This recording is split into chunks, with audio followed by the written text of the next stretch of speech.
Voyez ces élèves qui font aujourd'hui leurs propres expériences et imaginez ce que représenta pour Van Leeuwenhoek de découvrir, à travers un instrument bien plus puissant, toute cette vie dans une seule goutte d'eau.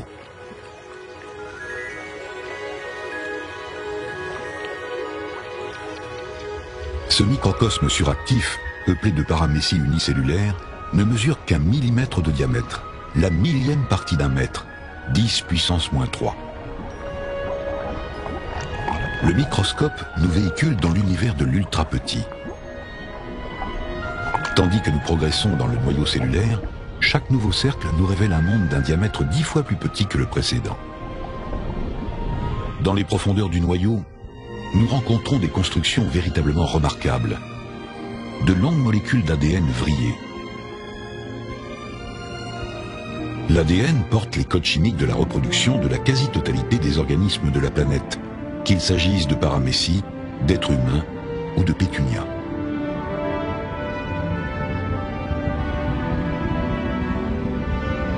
En prolongeant le voyage, nous constatons que les molécules sont constituées de sous-éléments appelés atomes. Le monde minuscule d'un atome de carbone peut paraître bien étrange. Ces 6 électrons semblent grouiller partout à la fois. Notre voyage nous fait, à présent, traverser un vide comparable à la distance entre 2 étoiles. C'est à ce stade que surgit le noyau atomique. Si fabuleusement petit que si l'atome était de la taille de cette salle, son noyau, lui, serait comme un grain de poussière. Le noyau contient pourtant quasiment toute la masse de l'atome ramassée dans des particules appelées protons et neutrons. Les neutrons et les protons sont eux-mêmes constitués d'éléments mystérieux, encore plus petits, appelés quarks. Aujourd'hui, parvenus à ce niveau de connaissance, les physiciens se demandent si les quarks ne sont pas, à leur tour, composés d'infimes blocs de matière. Les particules de quark, dernière découverte à ce jour, effectuée à l'aide d'un accélérateur de particules. La science moderne définit l'antimatière comme une charge inversée d'électrons et de protons. Mais selon les Védas, 2 autres particules invisibles et indivisibles d'antimatière existent et ont pour fonction importante d'animer la matière.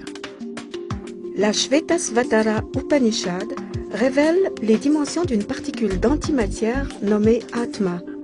C'est un infime parcelle d'énergie d'antimatière et de la taille d'un hexatome, divisé en 10 000 parties. Elle est plus petite qu'un atome de matière. Hexatome. Un atome de matière est défini comme une particule invisible. Lorsque 6 de ces atomes s'unissent, ils forment ce qu'on appelle un hexatome. Ils deviennent alors visibles dans les rayons du soleil, passant à travers un rideau de gaz tendu sur une fenêtre. Hexatome. 6 atomes de matière réunis ensemble deviennent visibles dans les rayons du soleil. En divisant cet hexatome 10 000 fois, on arrive approximativement à la grosseur de cette particule d'antimatière, aussi appelée Atma dans les Védas. Voici la grosseur comparative de cette particule d'antimatière appelée Atma. Une autre particule plus fine encore d'antimatière existe et est plus subtile que l'Atma. Elle s'appelle Paramatma. Elle est si minime qu'elle pénètre au cœur de l'Atma et aussi à l'intérieur et entre les particules d'atomes matériels, les électrons, les protons, les neutrons, les quarks, les antiélectrons et les antiprotons.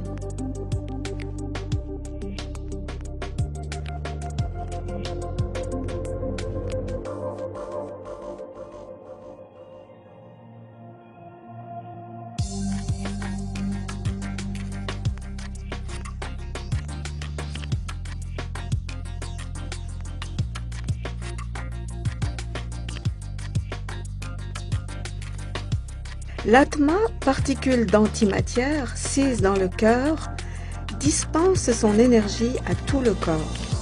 Elle flotte, portée par les 5 sortes d'air, prana, apana, vyana, samana et udana. Il en est de même pour toute forme de vie, c'est l'atma qui anime toute vie.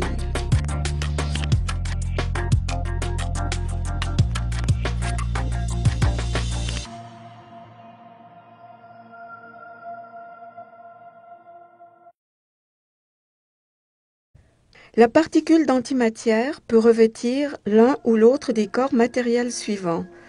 Ainsi existe-t-il, selon les critères des Védas, 900 000 espèces aquatiques, incluant les unicellulaires, 2 millions d'espèces végétales, 1 100 000 espèces de reptiles et de vers, 1 million d'espèces d'oiseaux, 3 millions d'espèces de mammifères, 400 000 espèces d'humanoïdes, l'ensemble regroupant les 8 400 000 variétés de corps que l'on trouve sur diverses planètes de l'univers. L'Atma, en tant que source d'énergie, anime toutes ces formes corporelles. Les confins connus de l'univers à ce jour par la science.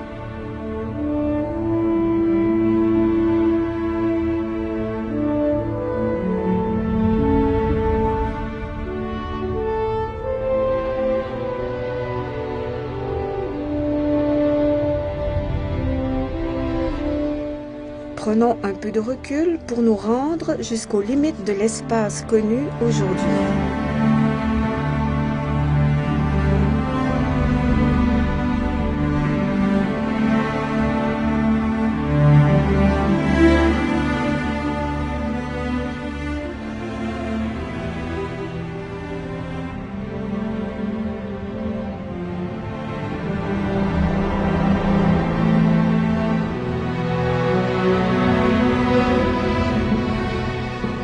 Les Védas comparent au noyau de l'atome le cœur concentré de matière de l'univers, contenant les 5 éléments bruts, la terre, l'eau, le feu, l'air, l'éther, et les 3 subtils, le mental, l'intelligence et le faux ego.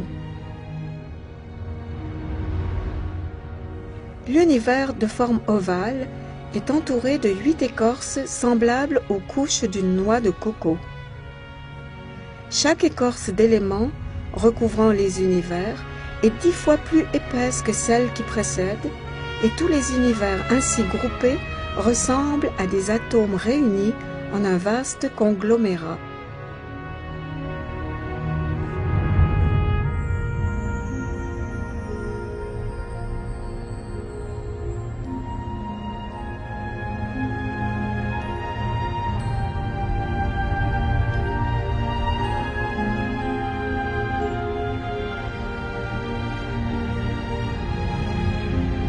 Comparée à une noix de coco, la concentration de matière au centre aurait la taille d'un noyau d'atome.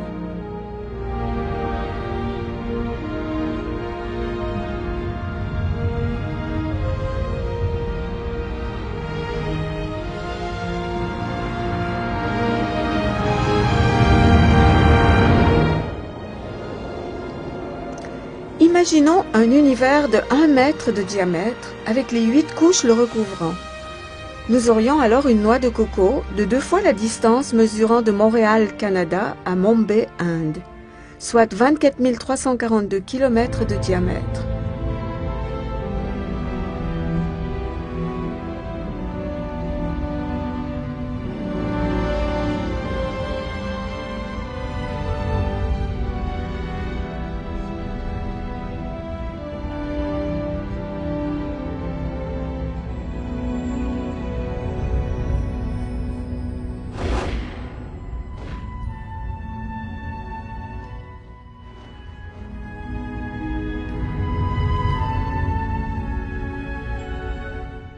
Imaginons le noyau d'un petit univers au début de son expansion, mesurant 6 440 millions de kilomètres de diamètre. En y ajoutant les 8 couches, on se retrouve avec un univers en forme ovale d'un diamètre de la grandeur de 1288 quadrillions de kilomètres.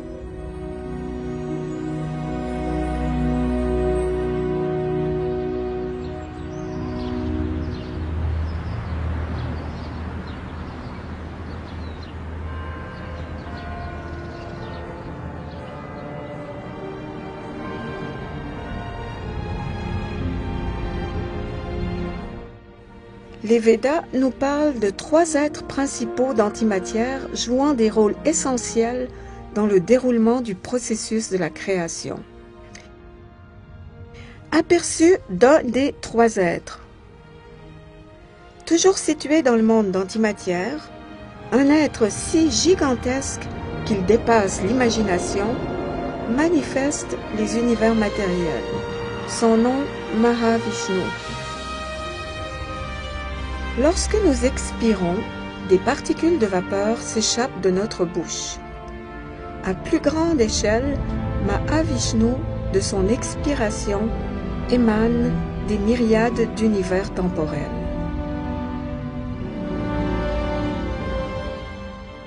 De son expiration et de ses pores est projetée toute cette énergie qui forme un nuage d'univers en expansion.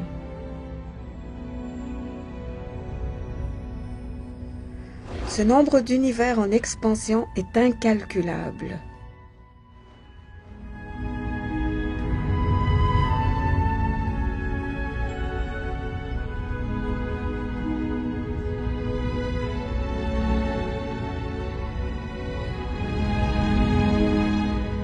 De l'intérieur de notre univers, entouré de ces 8 couches, il est impossible de voir ce monde d'antimatière.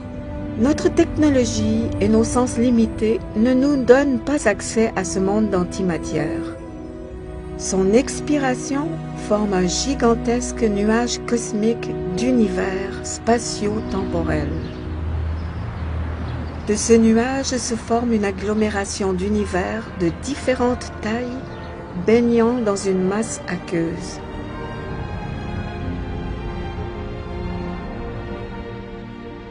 La manifestation des univers matériels dure le temps d'une expiration, soit 311 billions 40 milliards d'années terrestres. Même durée pour l'inspiration, où tout l'univers se trouve résorbé en lui, incluant aussi les êtres vivants qu'il contient.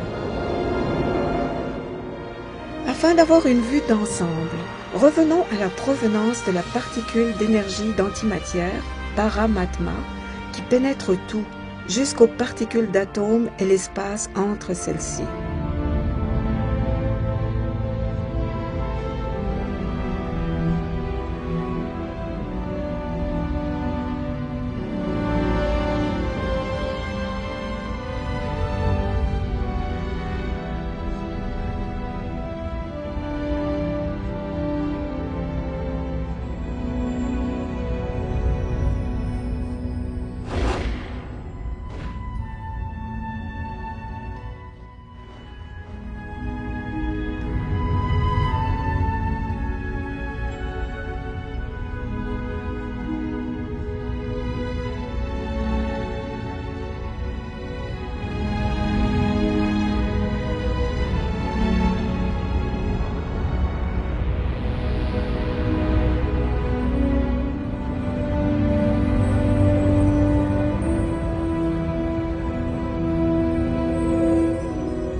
Un deuxième être d'antimatière, qui est une émanation de Mahavishnu, porte le nom de Garbhodakashayi Vishnu. Il s'installe dans la moitié inférieure d'un univers qu'il remplit de l'eau provenant de son corps.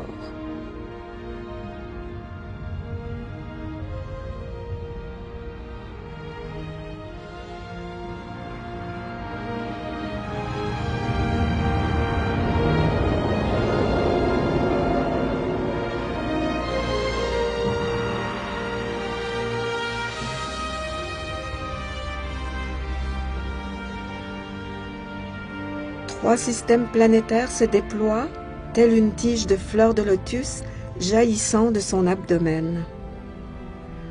Le monde inférieur, Adoloka, constitué de planètes denses. Le monde intermédiaire, Madhyaloka, constitué de planètes denses et subtiles. Le monde supérieur, Urdhva-loka, constitué de planètes subtiles, incluant Brahma-loka. Au-delà du système planétaire supérieur se trouvent les 8 écorces matérielles de l'univers déjà mentionnées.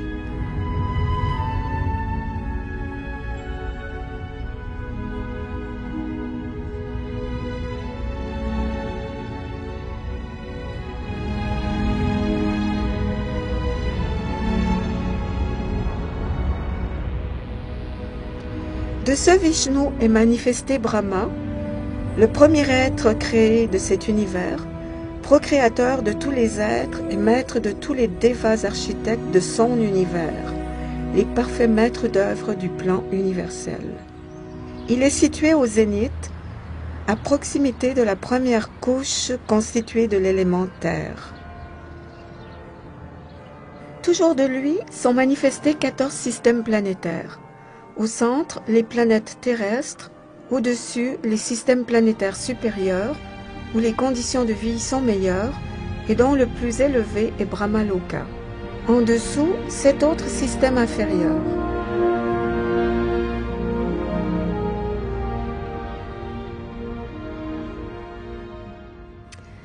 Satyaloka, séjour de Brahma. Tapaloka, Janaloka, séjour des 7 sages. Maharloka, Svargaloka, séjour des 33 millions de demi-dieux et démons. Burvarloka, séjour des fantômes et des êtres malfaisants. Burloka, système terrestre. Atala, Vitala, Sutala, Talatala, Mahatala, Rasatala, Patala, Pitriloka et planètes infernales.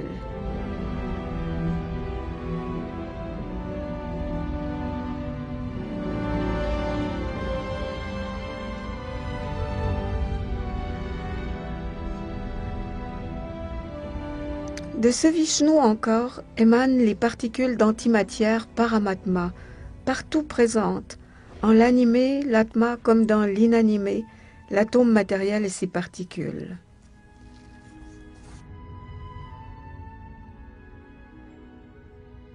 Tout découle de cette essence.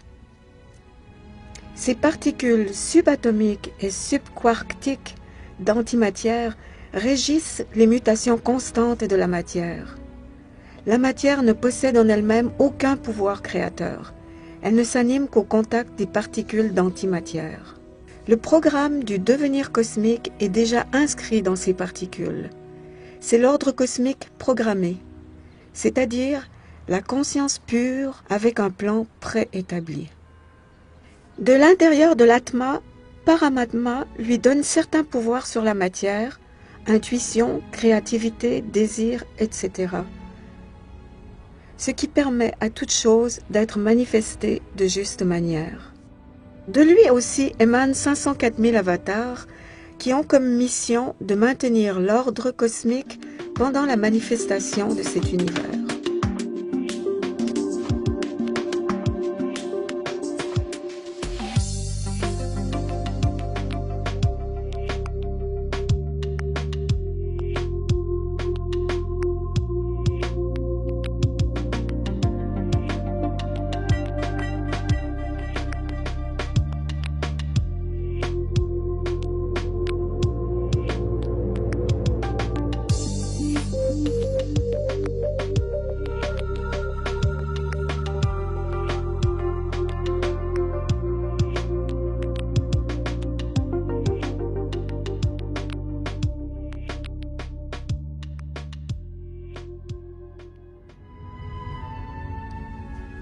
Dans les systèmes planétaires supérieurs, les possibilités de jouissance matérielle sont infiniment plus grandes que dans les systèmes inférieurs. Les premiers, au-delà de Maharloka, sont formés de planètes telles que Brahmaloka et Dhruvaloka, connues comme l'étoile polaire, et leurs habitants possèdent les 8 perfections du yoga. Les pouvoirs du yoga sont au nombre de 8, se faire infiniment petit ou grand, obtenir toute chose désirée, prendre n'importe quelle forme, défier les lois de la pesanteur, dominer la nature matérielle, subjuguer d'autres êtres, créer des planètes, accomplir toute merveille. Pour voyager dans l'espace, ces êtres n'ont pas nécessairement recours à aucune technologie. Ils peuvent se déplacer à leur gré en un rien de temps d'une planète à l'autre. En dehors de notre univers, dans les écorces terre et les autres, existent encore d'autres mondes habités. La longévité des êtres sur Brahmaloka est de 15 480 milliards d'années solaires. Brahma y vit 311 40 milliards d'années solaires, le temps que dure son univers. Toutes les planètes de l'univers sont habitées de formes de vie. Quand les univers se manifestent à nouveau, les atmas reprennent un corps de matière.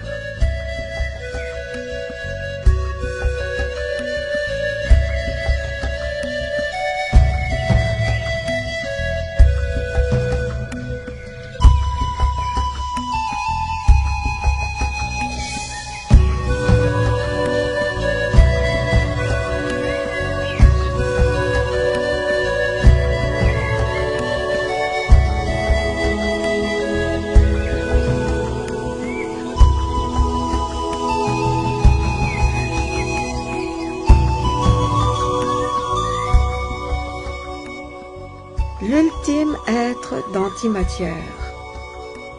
Il est la source de toutes les planètes Vaikuntha Loka, qui sont habitées par des êtres aussi d'antimatière.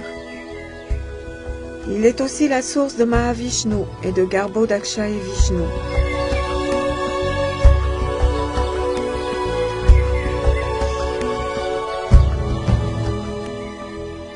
Sa radiance lumineuse, Brahma-jyoti, est composée de particules d'Atma, les mêmes particules qui animent les corps dans les univers de matière et les corps d'antimatière sur les planètes Vaikuntha.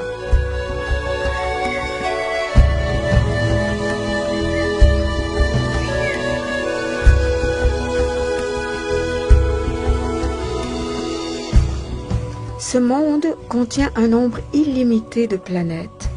Celles-ci sont source de leur propre lumière, et on les nomme Vaikuntha Loka. Là, tous vivent sur chacune avec une émanation de cet être suprême.